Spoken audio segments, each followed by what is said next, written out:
Quando criança eu tinha o sonho de ser delegada. Não tinha ninguém na família que tinha, né, essa carreira militar ou civil.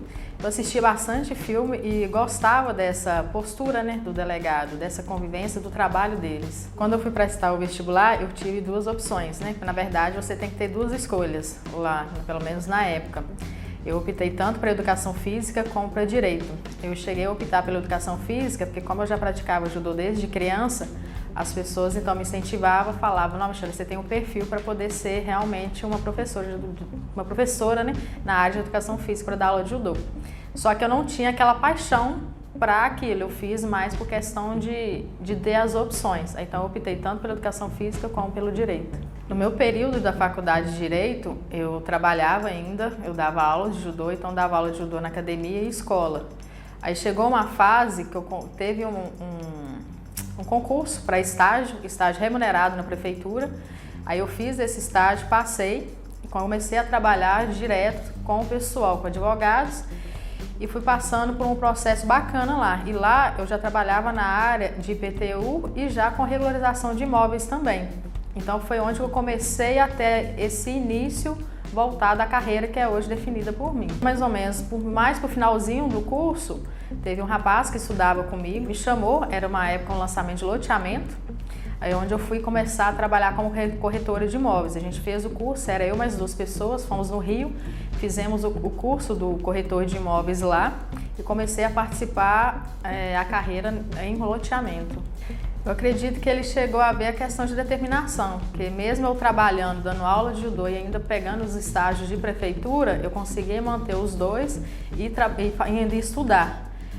Aí, talvez por causa dessa determinação de querer estudar e trabalhar e formar, ele chegou e me deu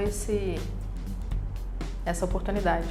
Primeiramente, o corretor de imóveis, ele tem que saber primeiro ouvir, entender e interpretar o que o seu cliente procura e não simplesmente jogar para ele qual que é a opção que ele precisa. Aí vem o segundo ponto, que é a determinação, correr atrás daquilo que realmente venha a ser melhor para ele. Para você ser um corretor de imóveis, muitas pessoas têm um pouco de ilusão, que é simplesmente pegar um imóvel e vender. Mas, na verdade, o corretor de imóveis ele tem todo um processo que ele tem que aprender para poder chegar nesse momento da venda. Ele tem que ter um entendimento de como que funciona o financiamento bancário, ele tem que ter um entendimento de como que é a regularização de um imóvel, saber se realmente aquele imóvel está apto para ser vendido. Caso o proprietário queira vender o imóvel e ele não está regularizado, o corretor de imóveis pode correr atrás e fazer essa regularização. Então, assim, eu tive uma experiência, eu falo por mim, que eu tive uma experiência muito boa, porque eu participei todos os processos. Eu participei do processo de regularização do imóvel, eu participei de loteamento e tive também um processo de trabalhar com construtora e imobiliárias. Então, a partir daí, eu comecei a saber qual nicho seguir.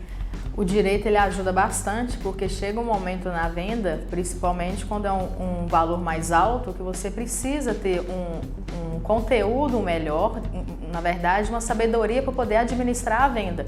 Porque talvez um imóvel ele tenha uma pendência, uma coisa pequena que você pode resolver na prática, como um contrato muito bem feito, ou se não, mesmo que você não seja especializado. Eu, por exemplo, eu não sou advogada, eu me formei bacharel em Direito, mas se eu pegar um contrato, eu já consigo ler e ter um pouco de maldade no que pode ser administrado ali ou não. Às vezes, um cliente ou um proprietário, ele pode perder uma venda por causa de um detalhe num parágrafo daquele contrato. Então, isso realmente agrega muito valor no meu trabalho, com certeza. O mercado imobiliário ele é muito amplo, então assim, existe um nicho para você trabalhar somente com loteamento, somente com vendas de lotes. Existe um nicho para você trabalhar somente com lançamento, que são aqueles corretores que trabalham mais com os plantões de venda. Existe o nicho, na verdade, do Minha Casa e Minha Vida, o alto padrão ou o luxo, ou se não, o alto padrão e luxo. E também tem o corretor que trabalha especificamente só com fazendas ou áreas rurais. Eu escolhi trabalhar com o alto padrão e luxo porque teve uma fase minha, quando eu trabalhava numa imobiliária, aí surgiu uma oportunidade, uma outra pessoa me chamou para trabalhar com a imobiliária dele. E lá eu já comecei a trabalhar especificamente com o mercado mais voltado para o alto padrão. Eu adorava entrar naquelas casas e ver toda aquela modernidade, todo aquele valor que ela agregava. E também não era só o valor financeiro, era o valor mais sentimental, algumas coisas que as pessoas guardavam ali. Foi até um cliente que disse isso para mim. Eu trabalhei com ele durante 3 meses.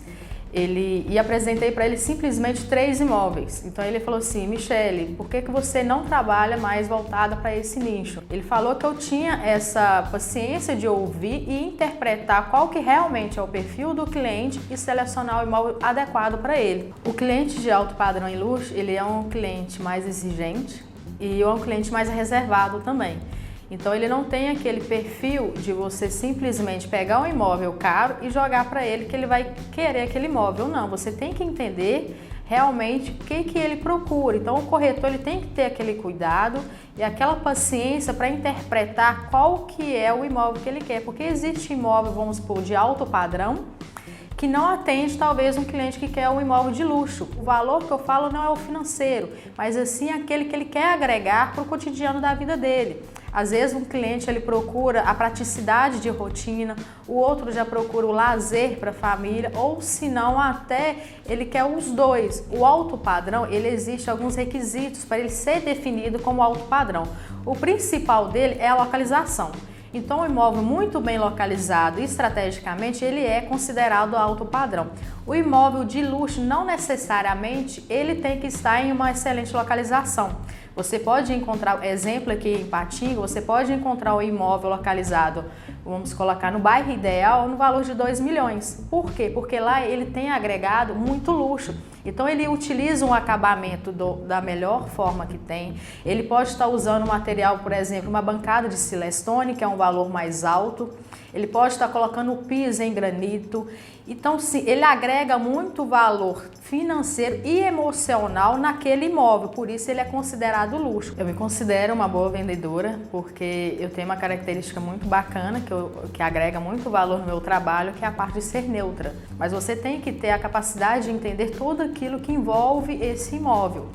Então, quando eu começo a conversar com o cliente, eu passo uma firmeza para ele de interesse em ajudar a encontrar o imóvel para ele, e não simplesmente pensando só no fato da comissão em valor alto.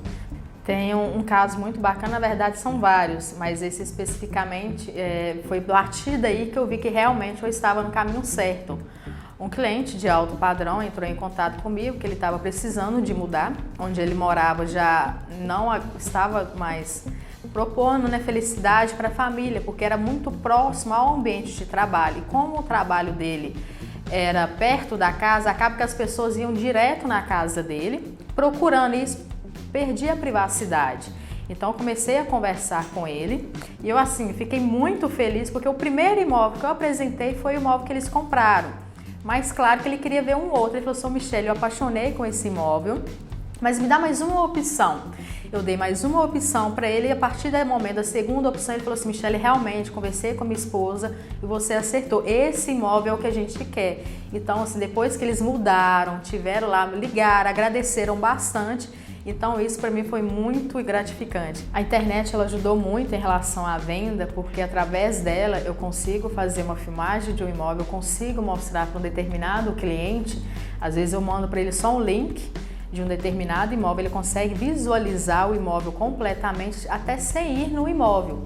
Então a partir daí ele apresenta esse imóvel que ele gostou para a esposa e para a família e já a gente consegue encurtar o tempo, porque o vídeo proporciona essa rapidez do cliente entender como que é o mercado. Hoje é fundamental o corretor estar nas redes sociais. Eu já até indico a alguns parceiros meus a começar a fazer esse trabalho, de estar utilizando a internet. Eu mesmo com o próprio celular, eu consigo mostrar o caminho, como que é a casa ou como que é o apartamento. Isso ajuda bastante no processo. Hoje eu uso o celular, o iPhone 11 Pro Max. A qualidade de imagem desse celular foi é o fundamental, porque ele tem uma resolução que chega a ser inquestionável. Então, a imagem que ele passa é realmente aquela imagem quando você entra no imóvel. Também comprei a Osmo, porque ele é um estabilizador. Então, quando eu começo a andar no imóvel, quando tem um degrau para subir, ou quando eu passo na área de lazer, essa Osmo proporciona estabilidade. Então, o filme fica perfeito, impecável. Hoje eu trabalho com as redes sociais Facebook, Instagram e YouTube. Eu uso bastante o WhatsApp para fazer venda. Minhas vendas pelo WhatsApp são praticamente 90%. Quando eu comecei a usar vídeo mesmo com drone, câmera, ele me pegava, aí eu nem me focava muito não. Eu só queria aparecer mostrando e já ia focar só o imóvel. Eu não gostava muito desse falar não. Eu achava mais interessante focar só no imóvel. Hoje eu busquei treinamento para poder falar melhor de frente à câmera. E por que eu cheguei a buscar isso? Porque quando eu estou direto com o cliente, então o meu contato com a pessoa é diferente de eu estar de frente a uma câmera. Eu chego a brincar que a câmera é o meu segundo medo. O primeiro é aquele barulho do dentista e o segundo é quando eu vejo a câmera. Porque realmente a gente trava um pouco. Então eu peguei esse treinamento para poder passar um pouco melhor para o cliente que ainda não me conhece, para que ele venha entender como que é o meu trabalho e como que é que eu ajo em relação à parte de ética também. Eu acho que quando a gente aprende a falar de frente com a câmera e passa um pouco dessa experiência e gera um pouco de conteúdo, esse cliente consegue interpretar se eu sou ou não a corretora que ele procura para o imóvel dele. A Nabor Social eu comecei a olhar para eles, na verdade, já tem um bom tempo. Eu comecei a participar de palestras, eu fui atrás, participei do FIRE, que é em Belo Horizonte. Comecei a estudar sobre isso e a entender o conteúdo. Foi aonde que eu comecei a procurar a Nabor Social e realmente fechar com eles. O imóvel de alto padrão, para minha escolha, hoje eu estou satisfeita onde eu moro, mas é lógico que a gente tem um objetivo sempre maior daquele que a gente já está. Eu tenho essa ambição de sempre estar melhorando em relação a isso. Eu gosto muito de conforto, então eu gosto de um ambiente amplo, bem iluminado, com bastante ventilação natural. Eu gosto de chegar em casa, ver aquela sala ampla, bem organizada, eu não gosto de muito móveis. O conforto, ele é acessível. É claro que vai questão de prioridades também de cada pessoa. Você consegue planejar no seu dia a dia, tirar um pouco da sua renda, priorizar o conforto para a sua vida. Então, através dessa prioridade que você escolhe, você consegue sim alcançar o imóvel de alto padrão ou às vezes até de luxo. A vida lá no alto, ela é minha frase, mas ela explica aquele prazer de chegar em casa, encontrar os filhos, correndo naquele ambiente amplo, de encontrar com a esposa que chegou do trabalho também. É você ter uma área gourmet ou uma cozinha bastante interessante. Está muito além de simplesmente um imóvel, daquele sentimento, aquele valor que você agrega naquele relacionamento e naquele imóvel. Nabor Social, uma rede de pessoas.